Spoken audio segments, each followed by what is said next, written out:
My name is Henningsgaard, and I'm the publisher-in-chief at Cornerstone Press. And I've chosen to read an excerpt from Syncopation today that comes from the middle of the novel. I think it speaks well enough for itself. Adèle decided to visit him immediately. Walking down bustling Hollis Street, she headed in a direction she had not yet explored. The walk would be long, but if she continued heading north, she should have no problem finding the barracks, and she didn't want to waste her money on a cab. As she left Hollis Street, the crowds began to dwindle and society to fall. She was now walking through a respectable middle-class neighborhood, with a bakery on the corner and a small bookshop nearby. She stopped to gaze at the titles in the window, all apparently in English, and drank in the smell of fresh-baked bread in the air. A few blocks further, and the neighborhood became decidedly less respectable. There was nowhere clean to walk, the dirt and mud from the street coming directly up to the unswept stoops of the buildings. Children in tattered clothing playing in a puddle stopped their games and stared at her as she walked past. In the next block, she nearly stepped on a man sleeping in the street, an empty bottle nestled against his chest. 5 minutes later, Adèle barely missed being soaked by liquid waste dumped from a second-floor window.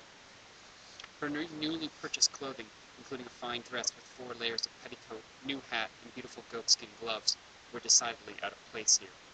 She had wanted to look her best for Miss Pinson, but her rich clothes were a mistake. Her heart pounded in her chest as she continued walking, but she refused to turn back.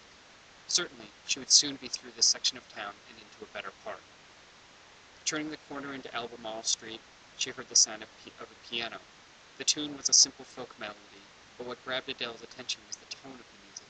It was the full, rich tone of a superior instrument.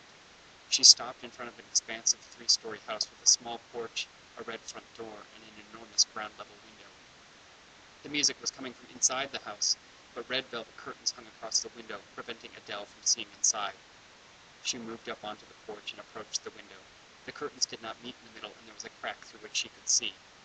A balding man, aged 60 or so, with a worn brown jacket and long, thin fingers, played, but Adèle had eyes only for the piano, a grand piano in pristine condition. She leaned closer to the window, mesmerized by the music. I chose to read this excerpt because it's one of my favorites from the novel. I think it does a beautiful job. It conveys Elizabeth's great skill at setting scenes.